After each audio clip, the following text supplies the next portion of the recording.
એક advance trick શીખવાડવા જઈ રહ્યો છું. ઠીક છે, અને એ પણ શોર્ટ ફંક્શન મારફતે. તો મિત્રો અહીંયા તમારી સામે એક ડેટા તમને દેખાતો હશે. તો અહીંયા મેં કેટલાક લોકોના નામ લખેલા છે. શૈલેષ છે, નિકુલ છે, સુરેશ છે, બરાબર.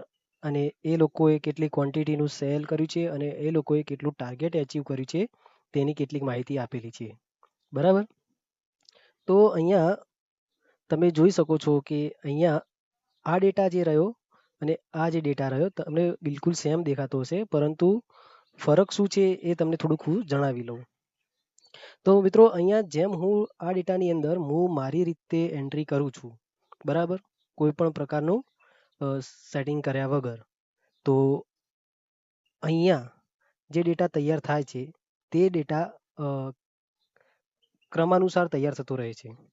મતલબ કે અહીંયા માની લો કે હું એન્ટ્રી કરું છું ચિંતન, એક છોકરો છે, ઠીક છે, અને તેને 25 ક્વોન્ટિટીનું સેલિંગ કર્યું છે, બરાબર, અને કંઈક એનું ટાર્ગેટ છે 30,000. તો અહીંયા તમે જોઈ શકો છો કે જે ચિંતનની એન્ટ્રી મેં અહીંયા લાસ્ટમાં કરી છે, પણ આ ડેટાની અંદર ચિંતનની એન્ટ્રી અહીંયા છેલ્લેથી ત્રીજા નંબરે થઈ છે, બરાબર. તો આ રીતે અહીંયા હું જે પણ એન્ટ્રી કરતો રહીશ તે એન્ટ્રી આપમેળે અહીંયા તે તેની પોઝિશનમાં જતી રહેશે.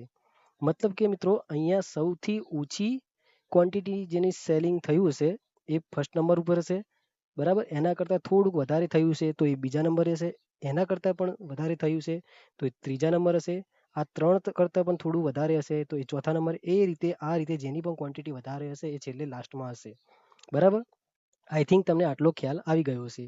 માની લો કે અહીંયા હું એક બીજું નામ લઉં છું, શુભ, બરાબર. હવે શુભે ક્વોન્ટિટી વેચી છે ફક્ત 10, બરાબર, અને એન્ટર કરું છું. તો અહીંયા દેખો એનું ટાર્ગેટ એચિવમેન્ટ આપણે આપી દઈએ છીએ, ચલો ને 20,000 રૂપિયા આપી દઈએ, એન્ટર. તો અહીંયા તમે જુઓ કે શુભ જે છે અહીંયા પહેલા નંબર ઉપર ચાલી ગયો છે, બરાબર, કારણ કે શુભે સૌથી ઓછામાં ઓછી ક્વોન્ટિટી શુભે વેચેલી છે. તો અહીંયા તે ફર્સ્ટ નંબર ઉપર આવે છે કારણ કે તેને ક્વોન્ટિટી ઓછી વેચેલી છે. તો આ રીતે તમને જે મેં ડેમો બતાવ્યો તેમાં ખ્યાલ આવી ગયો છે, પણ હજુ એક નામ એન્ટર આપણે કરીએ છીએ જેથી તમને બહુ વધારે સચોટ સમજ પડે. અહીંયા લઈ લઉં છું હું હર્ષદ, અને હર્ષદે વેચી છે ક્વોન્ટિટી માની લો કે 24 ક્વોન્ટિટી વેચી છે, બરાબર, અને એનું ટાર્ગેટ એચિવમેન્ટ આપણે 10,000 રૂપિયા જેવું કંઈક આપી દઈએ અને એન્ટર કરીએ. તો અહીંયા દેખો હર્ષદ નામ એડ પણ થઈ ગયું છે અને મિડલમાં આવી ગયું છે. મિડલમાં એટલે કે એની એકચ્યુઅલી જે પોઝિશન બનતી હોય તે સ્થાન ઉપર એ પહોંચી ગયું છે, બરાબર. અહીંયા દેખો સૌથી ઊંચી, એનાથી વધારે, એનાથી વધારે, એનાથી વધારે, અને અહીંયા હર્ષદની જે પોઝિશન બનતી હોય તે પોઝિશન ઉપર એ આવી ગયો છે. તો આ રીતે તમે ડેટા તૈયાર કરી શકો છો. હવે આ બધું બન્યું કઈ રીતે, આ રીતે થયું કઈ રીતે, તો એ આપણે જોવાનું છે, બરાબર. તો આ મેં એક ડેમો કરીને સીટ બનાવેલી હતી. આપણે સીટ 2માં એ બને છે કઈ રીતે એ આપણે જોઈશું.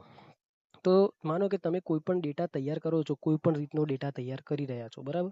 તો એ ડેટાને સૌથી પહેલાં તમારે શું કરવું પડશે, તો કંટ્રોલ એ કરીને સિલેક્ટ કરવાનું છે, પછી કંટ્રોલ ટી કરીને એને ટેબલમાં કન્વર્ટ કરવાનું છે. ઓકે કરશો એટલે એ ટેબલ કન્વર્ટમાં થઈ જશે, બરાબર.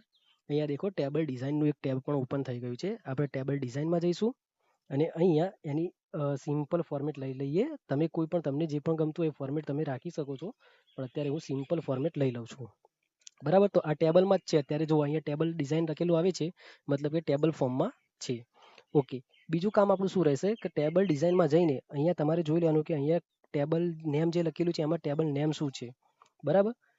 તો અહીંયા ટેબલ નેમ 2 છે, બરાબર. આ દેખી શકો છો તમે, હું હાઇલાઇટ કરું છું. ઓકે, તો આ ટેબલ 2 છે. તો આપણે જે પણ કામ કરવાનું છે અહીંયા કરવાનું છે. તો મિત્રો સૌથી પહેલાં આપણે શું કરીશું, તો આને કોપી કરીશું, બરાબર, હેડિંગને, અને એ હેડિંગને અહીંયા આપણે પેસ્ટ કરી દઈશું.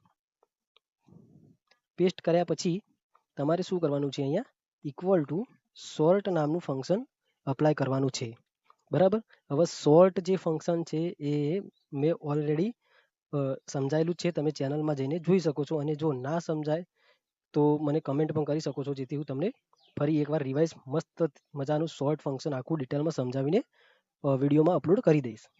તો અહીંયા ટેબ કી પ્રેસ કરશું અને અહીંયા એરે, તો એરેમાં આપણે શું લઈશું, તો મેં તમને હમણાં ટેબલ ડિઝાઇનમાં બતાવ્યું હતું કે અહીંયા ટેબલ 2 લખેલું અહીંયા આવતું હતું, બરાબર.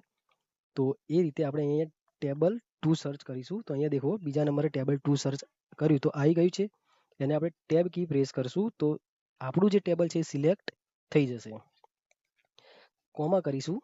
કોમા કર્યા બાદ સોર્ટ ઇન્ડેક્સ નંબર, મતલબ કે તમારે ક્યાંથી સોર્ટિંગ કરાવડાવવું છે. અમે જેટલો પણ ડેટા સિલેક્ટ કર્યો છે એમાં 3 કોલમ છે ટોટલ, 1, 2 અને 3. તો એમાંથી મારે આ બીજા નંબરનું જે કોલમ છે એ બીજા નંબરના કોલમમાંથી સોર્ટિંગ કરાવવું છે. તો હું અહીંયા 2 નંબર દબાવીશ, કોમા.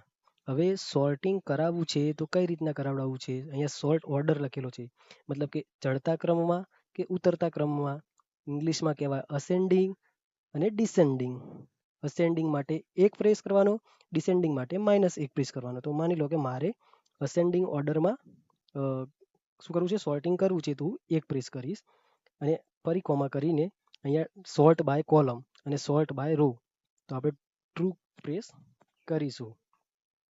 તો એન્ટર કરીશું તો અહીંયા દેખો એઝ ઇટ ઇઝ ટેબલ અહીંયા જેવું છે એવું ને એવું અહીંયા તૈયાર થયું છે, પણ આ કોલમનો અકોર્ડિંગ સોર્ટિંગ સાથે ટેબલ તૈયાર થયું છે, બરાબર.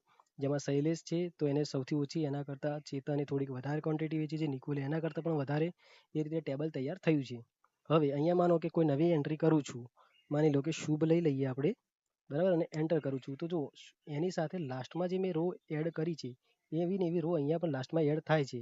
પણ તમે અહીંયા જે પણ ક્વોન્ટિટી નાખો છો એ ક્વોન્ટિટીનો એકચ્યુઅલી નંબર, એનું સ્થાન, એની જે સંખ્યા છે એના આધારે થશે. માની લો કે અહીંયા હું લખી દઉં છું, માની લો કે 11 લખી દઉં છું, બરાબર. અને અહીંયા ઓકે ટાર્ગેટ મેં 20,000 આપી દીધું. તો અહીંયા દેખો શુભનું જે સ્થાન બનતું એ આવી ગયું છે. તો આ રીતે તમે એડવાન્સમાં સોર્ટ ફંક્શનનો યુઝ કરી શકો છો. વિડીયો સારો લાગ્યો હોય તો લાઈક કરજો, બરાબર. તમારા મિત્રોને પણ શેર કરજો અને ચેનલ પર નવા હોય તો સબસ્ક્રાઈબ કરજો. ધન્યવાદ.